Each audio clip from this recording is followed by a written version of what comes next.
오늘 주신 말씀은 요한복음 13장 36절부터 38절 말씀 우리 한 목소리로 함께 합독합니다. 시몬 베드로가 이르되 주여 어디로 가시나이까? 예수께서 대답하시되 내가 가는 곳에 내가 지금은 따라올 수 없으나 후에는 따라오리라. 베드로가 이르되 주여 내가 지금은 어찌하여 따라갈 수 없나이까? 주를 위하여 내 목숨을 버리겠나이다. 예수께서 대답하시되 내가 나를 위하여 내 목숨을 버리겠느냐? 내가 진실로 진실로 내게 이르노니 닭 울기 전에 내가 3번 나를 부인하리라. 아멘. 자, 오늘 요한복음 13장에는 제자들도 등장하고 있지만 특별히 베드로에 대한 이야기를 하고자 합니다. 사순절 기간에 제가 의도한 것은 아니지만 이상하게 본문들이 요한복음에서 계속 말씀을 증거하고 있는데 지난번에 한 번은 예수님의 제자 중에 도마의 이야기도 잠깐 하기도 하였었죠. 도마도 어찌 보면 참 인간적인 면을 많이 강조했었습니다. 강점보다는 단점이 많은 그런 인간적인 면이지만 어찌 보면 도마의 모습에서 우리의 모습을 보았고 또 오늘 본문에는 베드로가 등장하지만 오늘 13장에 등장하는 베드로는 예수님의 수제자 베드로의 어떤 지도력 또 영적 지도 이런 측면보다는 정말 베드로의 인간적인 면을 많이 보여주고 있습니다. 그래서 이 베드로의 요한복음 13장에 등장하는 이 베드로의 모습도 어찌 보면 마찬가지 도마의 모습에서 우리의 모습을 봤듯이 실수 많고 성격 급하고 베드로의 모습에서도 또 우리의 모습을 보았습니다. 그래서 베드로와 우리와 비교의 대상은 물론 되지 않지만 요한복음 13장에 등장하는 베드로만큼은 좀 우리와 비슷하지 않나 라는 생각을 하면서 말씀을 묵상하면서 준비하였습니다. 자, 먼저 요한복음 13장에는 1장부터 등장하는 것은 예수님께서 제자들의 발을 씻어주는 장면에서부터 등장을 합니다. 아마 예수님의 제자들이 12명이었는데 그 12명 중에 베드로를 제일 1번 첫 번째로 순서가 정해진 건 아니겠지만 하다 보니까 아마 베드로가 제일 먼저 발을 씻겨질 수밖에 없는 순서가 됐던 것 같아요. 그때 베드로가 예수님으로부터 발을 씻는 것을 처음에는 거절합니다. 그러다가 예수님께서 또 말씀하시니까 발뿐만이 아니라 내 몸 전체를 다 씻어 주십시오 라는 그런 마냥 어린아이 같은 그런 모습을 보여준 장면이 이 13장 초반부에 등장을 합니다. 발 씻어지는 행위는 이 신약시대의 사람들은 손님이 오게 되면 종들이 가장 먼저 하는 일은 발 씻는 일이었습니다. 그래서 종이 손님들에게 발 씻는 행위. 근데 예수님께서 제자들이 발을 씻으려고 하니까 제자들이 그걸 감당하지 못한 어떻게 우리의 스승님이 우리 선생님이 우리 주님께서 나의 발을 씻을 수 있어? 라고 하는 거절의 의미였습니다. 그러나 예수님께서 네가 지금 발 씻지 않으면 너랑 나랑 아무 상관없는 사람들이야? 라고 이야기하니까 그랬더니 발뿐만이 아니라 온몸을 목욕을 시켜달라 라고 이야기하는 이런 장면이 앞부분에 등장하는데 이런 베드로의 모습을 보게 되면 천진난만하다고 해야 될까요? 이런 모습을 비추어 볼 수가 있습니다. 그리고 베드로가 예수님께서 그 발을 씻겨주고 난 다음에 순서대로 다 씻겨줬겠죠. 그리고 최후의 만찬 자리, 식사 자리를 하는데 식사를 하면서 예수님께서 이런 말씀을 하십니다. 내가 진실로 너희에게 이르노니 너희 중 하나가 나를 팔리라 라는 말을 21절에 이야기를 합니다. 자, 이 말을 하게 되면 사실은 분위기를 한번 상상을 한번 해보세요. 예수님께서 제자들의 발을 씻으시고 한 식당에 모여서 밥을 먹으려고 합니다. 밥을 먹으려고 하는데 대뜸 예수님께서 너희 중 한 명 나 팔 거야 라고 이야기를 해요. 거기에 대놓고 그런 분위기에서 누가 예수님께 누군데요? 이 12명 중에 있다는 거잖아요. 그 12명 중에 다 있는데 누가 내가 될 수도 있는데 어느 누구도 예수님께 그 사람이 누구예요? 라고 질문하는 사람 그런 분위기가 전혀 아니었습니다. 근데 베드로는 지난번 도마처럼 이 궁금하게 되면 참을 수 없는, 그리고 더 나아가서 도마보다 훨씬 더 성격이 급한 성격이었던 것 같아요. 예수님께 직접 물어보지 못하고 예수님의 바로 곁에서 밥을 먹고 있는 요한, 제자 요한에게 물어봅니다. 야, 네가 한번 물어봐.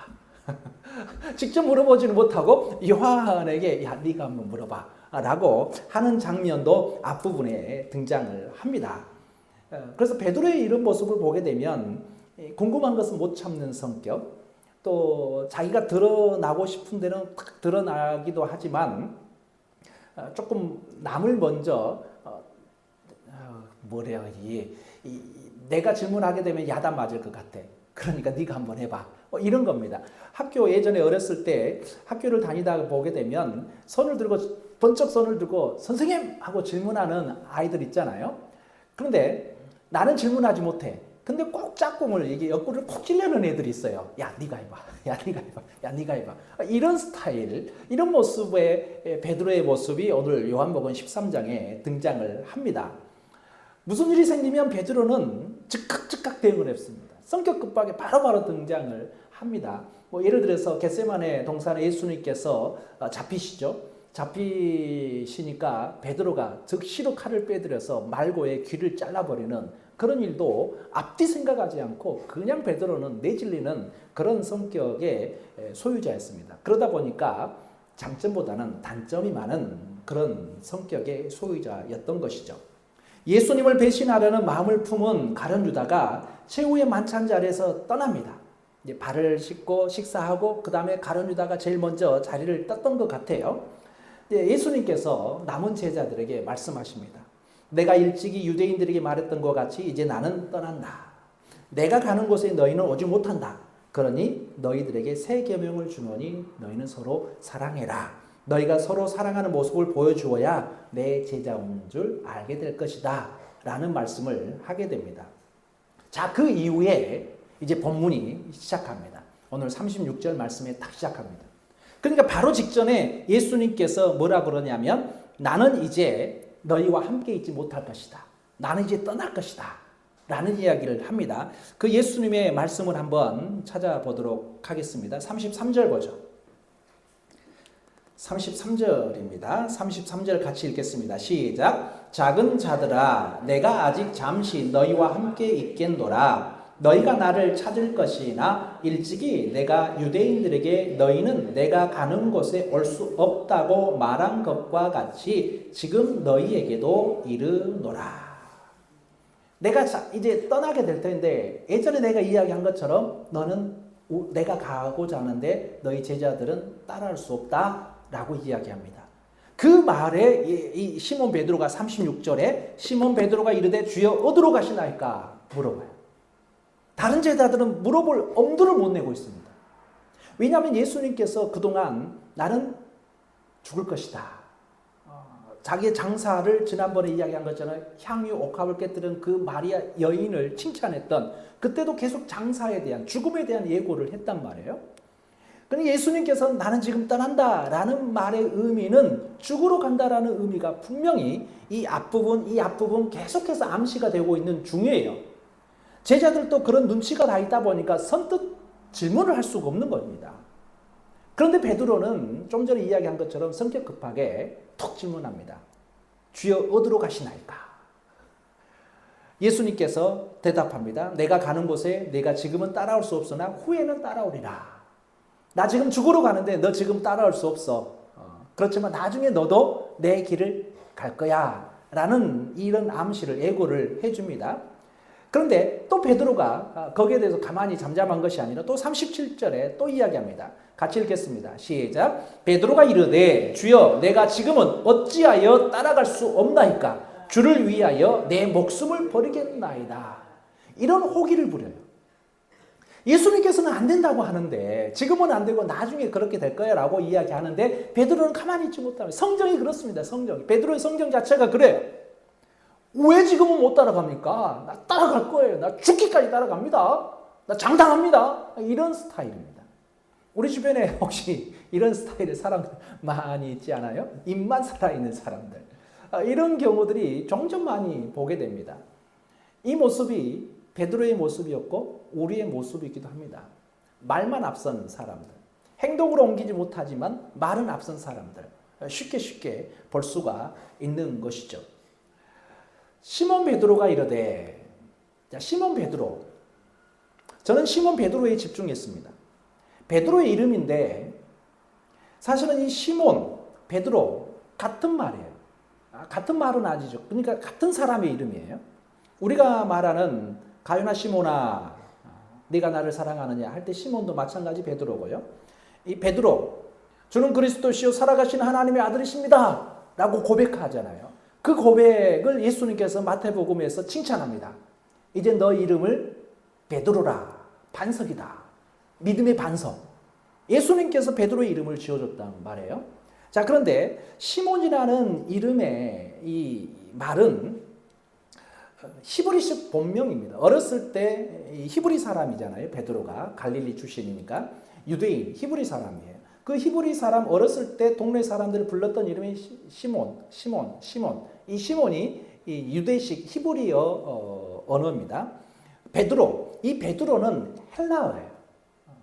그러니까 헬라어라는 것은 유대인들이 사용하지 않는 로마의 정복자들이 사용하는 이 지역 전반적인 이스라엘뿐만이 아니라 지중해 연안에 있는 모든 국가들이 로마의 통치하에 들어갔었기 때문에 이 헬라 문화권이 잠식이 되었고 언어까지도 이 헬라어가 통용되기 시작했던 거죠. 히브리어를 쓰고 있는 구약 성경 히브리어를 쓰고 있는 사람들은 국한되어 있습니다. 유대인들 일부였어요. 그러나 그 주변에 있는 모든 선교적인 측면에서 보게 된다면 언어가 헬라어였기 때문에 헬라어로 선교적인 측면이 계속 이어지게 되는 것이에요. 그래서 이 베드로라는 뜻은 페트로스 이런 말로도 불리워지고 있는데 바이라는 뜻을 가지고 있습니다. 자, 그렇다면 이 성경은 제가 요한복음에 대해서 가끔 이야기하지만 이 요한복음은 제자 요한이 작성했단 말이에요. 성령의 감동을 받아서. 근데 이 요한이 베드로의 이런 이름, 처음에 동네에서 불렸었던 이름과 예수님께서 지어줬던 베드로 이 이름 구별하지 못해서 시몬 베드로 이렇게 썼을까? 이건 분명히 아니고 요한의 의도, 성경이 차지하고 있는 하나님의 의도가 이 안에 들어있는 것이죠. 그래서 베드로, 시몬 베드로 이야기할 때는 이 과거에는 시몬이라고 불렸었던 이 시몬이 미래지향적인 베드로의 모습으로 변해가는, 그래서 시몬 베드로의 이야기를 하고 있음을 우리는 조금 기억해야 될 필요가 있습니다.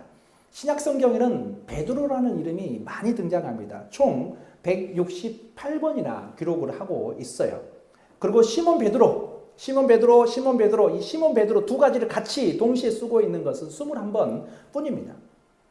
유대식과 헬라식 이름을 함께 붙여서 거명될 때는 베드로에게 아주 중요한 사건이 임할 때는 시몬 베드로를 이름을 동시에 사용하고 있습니다.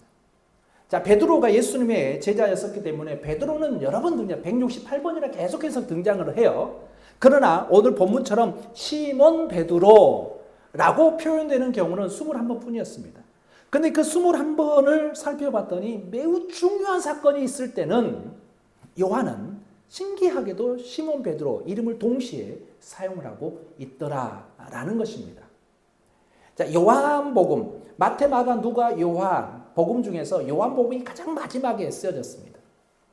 그래서 마태, 마가, 누가 복음 같은 경우는 공간복음이라고 했죠. 요한복음 같은 경우는 약간 쓰여지는 배경이 다릅니다. 왜냐하면 예수님께서 십자가에 죽으시고 부활하시고 그 다음에 내가 곧 다시 오겠다라는 재림을 약속해 주셨어요.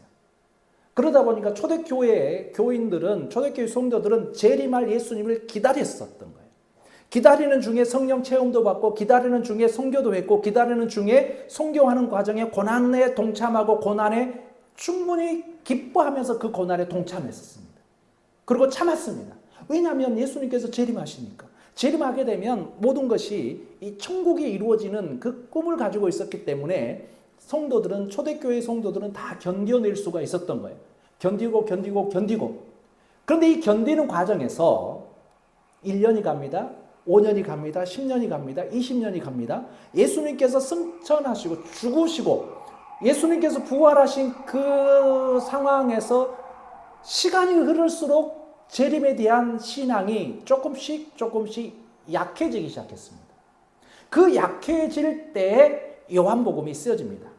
믿음이 연약해지려는 사람들을 향해서 예수 그리스도를 다시 한번 기억하기 위해서 또 그 기억을 통하여서 더 이상 신앙의 연약함이 아니라 더욱더 굳건히 세워질 수 있도록 요한복음은 쓰여집니다.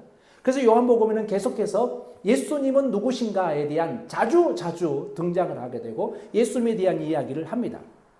그래서 예수님의 표적에 대한 이야기, 그래서 요한복음에 나오는 마태, 마가, 누가 복음에 나와 있는 표적도 요한복음에 있지만 요한복음에 등장하는 표적들은 극대화되어 있습니다. 혈류증 앓은 여인 몇 년이죠? 그 여인이 12년 동안 혈류증 앓았습니다. 요한복음에는 기본 12년 이 정도는 취급을 안 하는 것 같아요. 예수님께서 병자를 고치실 때는 요한복음에 등장하는 이 병자의 치유 사건은 기본 38년이에요. 38년 동안 병을 앓았던 사람, 병자의 38년이라고 표현하고 있습니다. 요한복음에는 병을 고치는 그 능력도 1, 2년 병자 고치는 것은 약간 취급을 하지 않는 것 같아요. 극대화시킵니다. 예수님의 능력의 극대화. 병자를 고치시는 38년 동안 병자, 태어나면서부터 병자, 이런 식으로 극대화시킵니다. 왜냐하면 지금 요한복음을 읽고 있는 독자들, 최초의 독자들, 우리 말고 최초의 독자들은 지금 믿음이 연약해 있는 상태입니다. 언제 예수님께서 재림하시지? 언제 오시지? 그리고 기억까지도 가물가물해집니다. 예수님의 죽으심을 직접 골고다 언덕에서 목격했던, 직관했던 사람들이 연세가 나이를 먹어가기 시작하고 그 중에 일부는 돌아가시고 그 중에 일부는 나이를 먹어가면서 기억이 가물가물해지고 예수님께서 말씀하셨던 그 생생했던 그 말씀을 잊혀지기 시작하는 그때 요한복음이 기록됩니다. 그러다 보니까 그 믿음이 연약해져 있는 요한복음을 읽고 있는 최초의 독자들을 향해서 예수님의 능력, 그리고 그 예수님께서 우리에게 부탁하셨던 너희는 서로 사랑하라, 너희는 서로 사랑하라, 이런 계명들을 계속해서 강조를 하고 있는 것입니다. 그리고 더 나아가서 요한복음에는 정말 인간적인 제자의 모습을 그려주고 그 인간적인 제자였지만 하나님과 함께 하시고 성령께서 함께 하시다 보니까 그런 인간적인 제자들이 이런 모습으로 변화되더라 라는 것을 상기시키고 있는 것입니다. 그런 모습에서 요한복음서는 다른 복음서하고는 약간 다른 측면으로 해석할 그런 모습이 있어서 신학자들은 요한복음서를 좀 다른 서적으로 취급을 하고 있는 것입니다. 그래서 성령님께서 요한을 통하여서 베드로 그리고 시몬 베드로, 이게 두 가지의 이름을 동시에, 한 사람에게 이름을 동시에 같이 취급할 때는 꼭 특별한 일이 있었습니다. 그 특별한 일 중에 하나가 오늘 본문입니다. 근데 이 본문 말씀을 보게 되면 특별할 것이 전혀 없을 것 같습니다. 예수님께서 나 이제 간다, 나 이제 죽으러 간다 라고 하는데 그 어떤 누구도 질문하지 못한 상황에서 베드로가 어디로 갑니까? 라고 질문하죠. 야, 너 지금은 따라올 수 없어. 근데 너 나중에는 따라올 거야? 그 예수님의 말에 또 베드로가 왜 지금은 못 따라갑니까? 나 영원히 따라가겠습니다. 나 죽기까지 따라가겠습니다. 내 목숨도 버리겠습니다. 라고 이야기하는 베드로의 모습. 이런 모습 보게 되면 사실은 딱히 큰 이슈가 없는 것 같지만 요한복음서는 시몬 베드로의 이러한 인간적인 성정이 과거에서 현재를 통하여서 미래로 어떻게 변해가는 모습을 우리에게 보여주고 있는 것입니다. 자, 시몬 베드로가 고백할 때는 이런 고백들을 했습니다. 주여 나를 떠나소서, 나는 죄인이로소이다. 이런 고백할 때 시몬 베드로 이렇게 호칭이 되었습니다. 더 나아가서 주여 영생의 말씀이 주께 있사오니 우리가 누구에게로 가오리까? 라는 고백할 때도 마찬가지 시몬 베드로 이렇게 표현하고 있습니다. 주는 그리스도시요 살아계신 하나님의 아들이십니다. 라는 말을 할 때도 시몬 베드로 이렇게 표현합니다. 주님 모든 것을 아시오매 내가 주님을 사랑하신 줄을 주님께서 아시나이다. 이런 말할 때도 마찬가지 시몬 베드로 이렇게 이름이 불려졌습니다.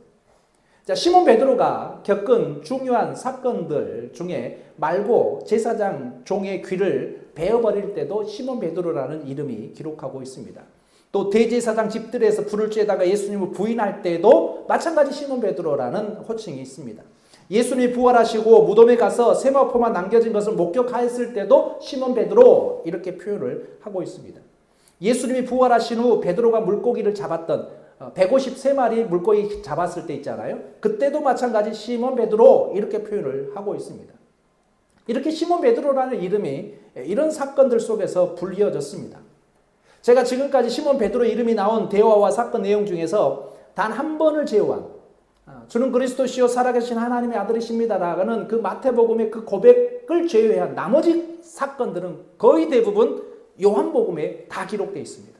그래서 21번 중에서 한 번 빼고 20번이 20번이 다 요한복음서의 시몬 베드로 이 이름이 두 가지를 같이 겸해서 사용하고 있다라는 것입니다.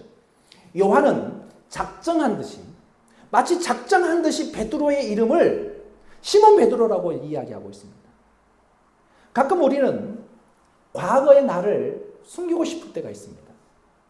지금의 나를 조금 더 자랑스럽게 이야기하고 싶지 과거의 나를 숨기고 싶을 때가 가끔 있습니다. 그래서 지금 베드로를 계속 베드로라고만 이야기했으면 좋을 것 같은데 요한복음서는 작정한 듯이 그냥 과거의 시몬이라는 이름을 예수님을 알지 못해서 때부터 사용했던 그 시몬이라는 이름을 계속해서 들먹입니다. 계속해서 이야기합니다. 요한복음서는. 그래서 시몬 베드로 계속해서 이야기를 하고 있는 것입니다. 자, 그게 유대인 시몬에 머물러 있지 아니하고 헬라식 베드로라는 이름을 가진 열렬한 복음주의자로 변해가는 과정을 요한복음서는 이야기해주고 싶은 것입니다. 더 나아가서 베드로가 이렇게 변한 것처럼 요한복음을 읽고 있는 독자 여러분들도 이렇게 될 수 있습니다. 라는 것을 강조하고 싶은 것입니다. 그래서 믿음이 연약한 사람들이 이 베드로의 모습을 통해서 이렇게 실수 많고 이렇게 성격 급하고 말 다르고 행동 다른 이런 베드로의 모습 속에서 내 모습을 발견하게 되고 나도 베드로처럼 믿음의 반석이라는 별명을 가진 베드로처럼 변할 수도 있겠구나라는 희망을 가질 수 있다라는 것입니다. 베드로가 비록 예수님의 수제자인 역할을 하였지만 그는 가장 인간적이고 가장 연약하고 가장 순종적이고 가장 열정적인 사람이었습니다. 나는 떠나야 된다. 내가 가는 길을 너희는 알지 못한다. 라는 이 예수님의 말씀을 듣자마자 시몬 베드로는 궁금증을 참지 못합니다. 주여 어디로 가시나이까? 그 많은 제자들이 그 어떤 제자도 이 질문하지 못하는데 시몬 베드로는 질문합니다. 주여 어디로 가시나이까?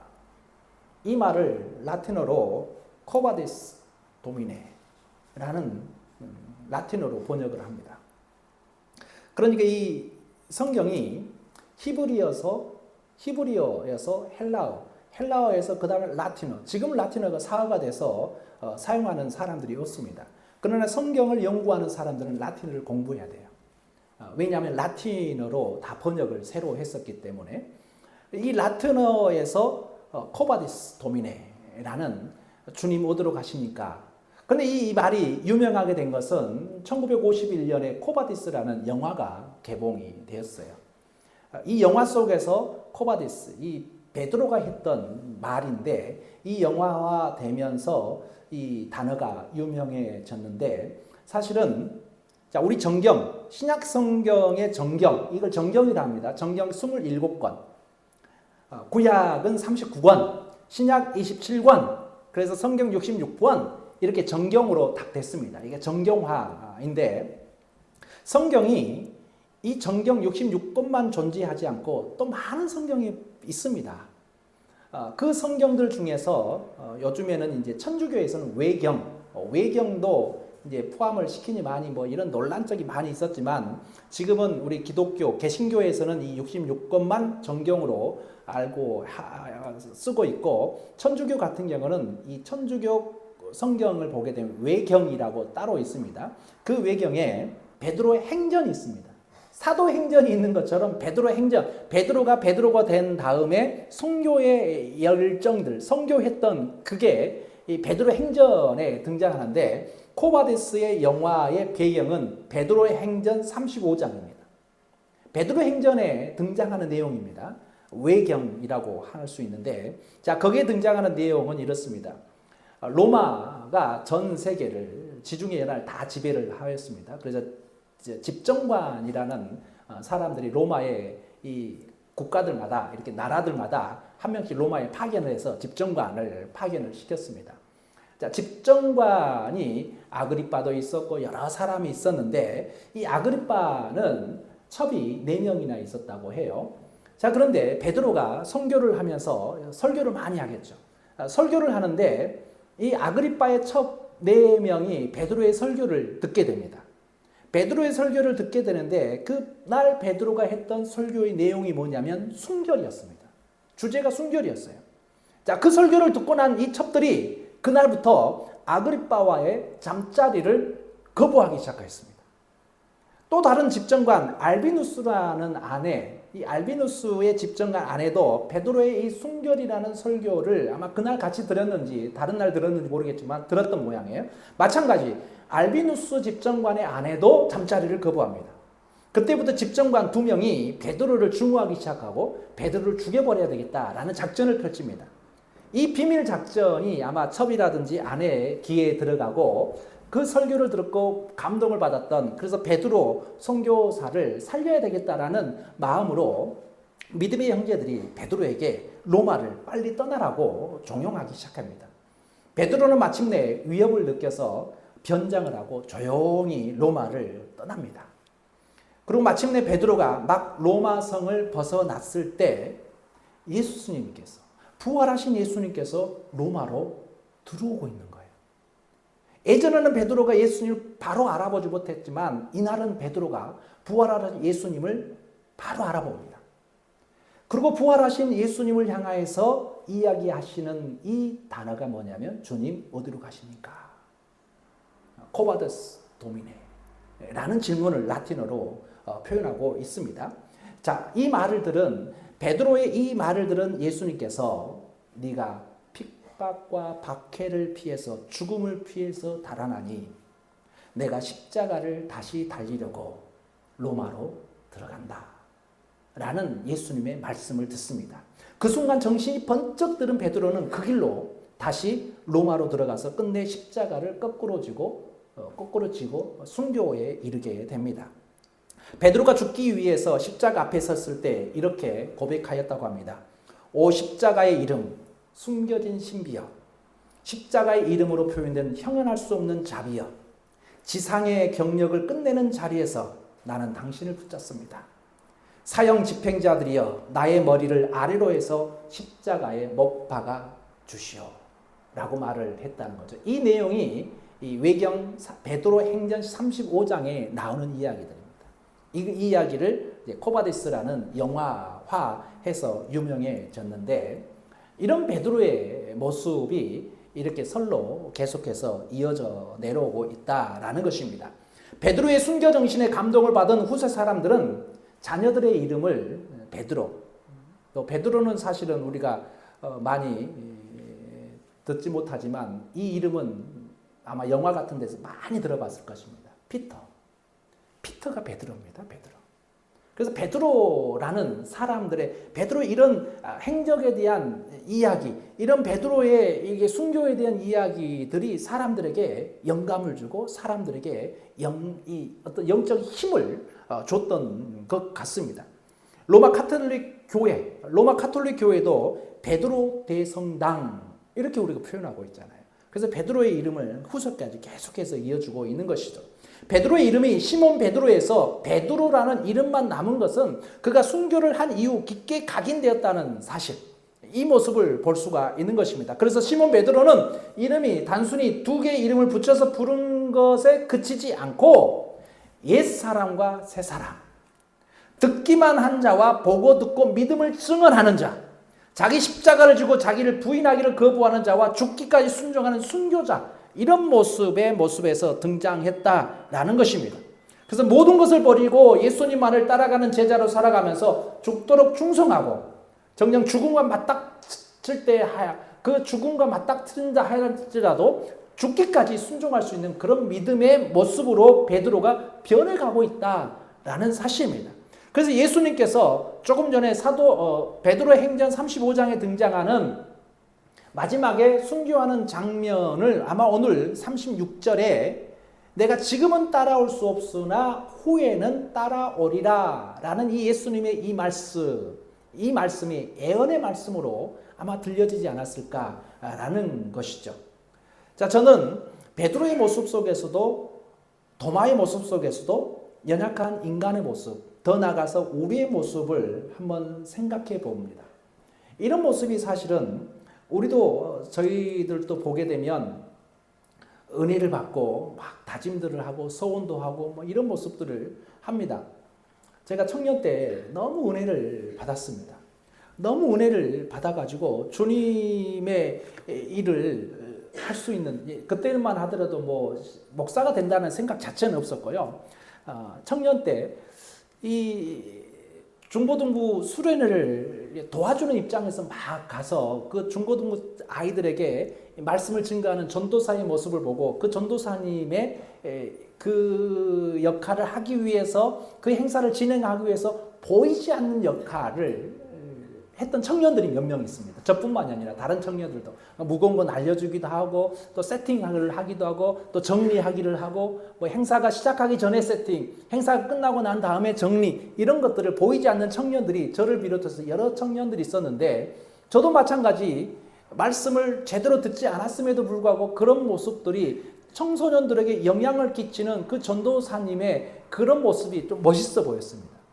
그리고 그런 청소년들에게 복음을 증거하는 그런 역할을 할 수 있는 그 전도사님을 내가 도울 수 있는 방법, 그때는 내가 신학생이 되어야지, 전도사가 되고 목사가 되어야지, 그런 생각 자체를 하지 않았었습니다.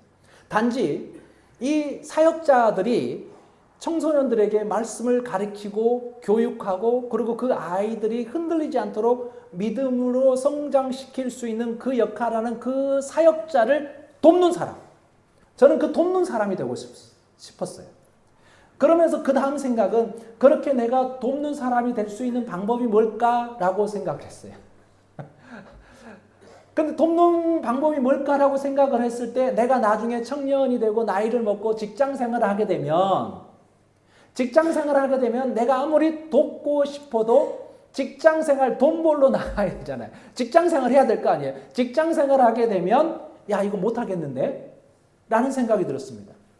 그래서 그때 저는 직장을 무엇을 정해야 될까라고, 이 직장관,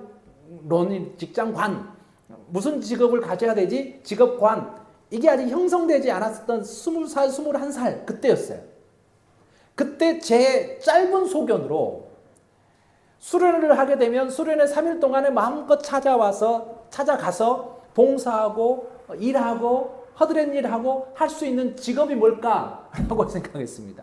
그래서 시골 동네에서 시간이 자유로우신 분들, 시간이 자유로우면서도 돈 버는 직업, 제 눈에 20살, 21살 제 눈에 비친 사람들은 딱 한 종류였습니다. 개인 택시 기사. 개인 택시 기사는 자기 차니까 여금 나가고 싶으면 나가고 안 나가면 돈 못 벌고, 나머지 나갈 때는 또 열심히 벌고, 수련회 하게 된다 그러면 개인 택시 접고, 아니면 그 차 가지고 또 다 차도 이용할 수도 있고, 20살 제 눈에 비친 교회에 헌신하고 교회에 봉사하고 또 수련회가 잘 진행될 수 있도록 돕는 역할을 하는 직업군은 개인 택시 하면 딱이겠다라는 생각이 들었습니다. 그래서 처음에는 내가 운전해야 되겠는데 라는 생각을 그때 했던 것 같아요. 참 짧은 생각이었죠. 그러나 그 짧은 생각이었지만 그 시대의 가장 이 짧은 내 소견에는 내가 열심히 봉사해야지, 내가 열심히 헌신해야지 라는 마음이 컸습니다. 헌신하고자 하는 마음이 컸기 때문에 내가 돈을 많이 버는 직업을 가져야지, 성공하기 위해서 이런 것을 해야지 라는 것보다는 제 눈에 비친 것은 오로지 봉사하는 것, 헌신하는 것, 그게 제 눈에 비쳤던 것입니다. 짧은 소견에. 자, 그런데 시간이 갈수록 실상을 알게 되죠. 개인 택시를 하려면 영업 택시 무면허 7년을 해야 된다. 무면허 무사고 7년을 해야 된다. 7년을 해도 개인 택시는 내가 사고 싶다고 해서 살 수 있는 것이 아니라 빈자리가 100개면 100개가 꽉 채워져 있기 때문에 그 중에 한 명이 은퇴를 하든지 팔면 그 자리에 들어가는 거라는 걸 알게 됐습니다. 점점 제 눈이 넓어지고 지식이 넓어질수록 안 되겠는데? 라는 생각이 조금씩 들어가기 시작했습니다. 안 되겠는데? 그러다 보니까 제가 언제 그런 다짐을 했지? 내가 언제 그런 직업 다 때려치고 내가 수련회를 위해서 헌신하지? 내가 언제 했지? 라는 점점 옅어지기 시작했습니다. 그래서 결국은 다 때려치고 서울에 올라와서 공돌이가 됐잖아요. 돈 벌어야지. 근데 이게 제 이런 모습을 보니까 베드로의 모습이 제 모습이에요. 주님 어디로 가십니까? 야, 너 지금은 나 못 따라와. 아닙니다. 왜 내가 못 따라갑니까? 나 끝까지 목숨까지 버려서라도 따라갑니다. 라고 했던 그 베드로의 모습이 20살 제 모습입니다. 모든 직업 다 때려치고 뭐 공부하는 것도 다 접고 돈 버는 것도 접고 나 오로지 이 3일 동안 이 수련회 기간에 헌신할 수 있는 직업 가져야지. 내가 이 일을 위해서 열심히 해야지. 막 이렇게 봉사하고 헌신하려고 했던 그 모습이 이 베드로의 36절의 모습이 제 모습. 어찌 보면 제 모습뿐만이 아니라 우리의 모습일 수도 있습니다. 저는 이렇게 주님을 위해서 살겠습니다. 이렇게 뭐 하겠습니다. 라고 하다가 우리 현실에 딱 부딪히게 되면 내가 언제 그렇게 했지? 나 언제 그렇게 했냐? 라는 식으로 우리의 연약한 심령들은 자꾸 약해져 갑니다. 변해갑니다. 그 변해지는 과정 가운데서 우리는 그 약해지는 우리의 믿음으로 인해서 또 실망합니다. 내 자신을 실망합니다. 내 자신을 실망하면서 또 속상해합니다. 그러면서 우리의 믿음은 또 연약해집니다. 또 상처받고 누구에게 다른 사람으로부터 상처받는 것이 아니라 내 자신을 상처를 주고 상처를 받고 또 그러면서 우리의 믿음에 대해서 또 실망을 합니다. 이런 모습이 우리의 모습인데 오늘 요한복음서 특별히 13장에는 시몬 베드로의 이름을 명칭을 하면서 시몬이 어떻게 베드로로 변해가는지를 우리에게 보여주고 있음을 분명히 기억하시길 바랍니다. 베드로는요 38절에 등장한 것처럼 38절 같이 읽어보겠습니다. 시작. 예수께서 대답하시되 내가 나를 위하여 내 목숨을 버리겠느냐? 내가 진실로 내게 이르노니 닭 울기 전에 네가 3번 나를 부인하리라. 네가 나를 3번 부인하리라. 이 말이 우리를 향하신 우리 주님의 음성이에요. 우리가 자신 있게 내가 헌신하겠습니다 라고 하려는지는 모르겠지만 어찌 보면 여전히 닭 울기 전에 예수님을 3번 부인했던 베드로의 모습이 여전히 우리의 모습이더라 라는 것입니다. 이 모습 가운데 요한복음은 여기서 끝나지 않고 그 시몬이 베드로로 변해가는 과정을 이제 요한복음서는 그래서 성경은 처음부터 끝까지 볼 필요가 있는데 21장에 등장하는 네가 나를 사랑하느냐 그때 얼마나 베드로가 회개하고 또 마음의 가책을 받고 또 새롭게 태어나는 그 베드로의 모습을 보게 되잖아요. 요한복음 13장의 모습에서 요한복음 21장의 베드로의 모습으로 변해가는데 그게 시몬에서 베드로로 점점 변해가는 그 과정에 있음을 기억하고 우리의 믿음도 연약하고 우리의 믿음도 당당하게 내놨던 그런 줄 알았는데 여전히 주님을 3번 부인했던 베드로의 모습이 아직도 나에게 있구나 라는 것을 알고 주님 이런 저라 할지라도 이런 우리라 할지라도 주님께서 여전히 붙들어 주시군요. 여전히 나를 사랑해 주시군요. 그래서 우리는 감사할 수밖에 없습니다. 그래서 우리는 늘 회개합니다. 그래서 늘 우리는 주님께 가까이 나아갈 수밖에 없습니다. 그 과정이 우리의 예배를 통해서 드러나고 우리의 삶을 통해서 드러나고 그래서 늘 겸손해질 수 있습니다.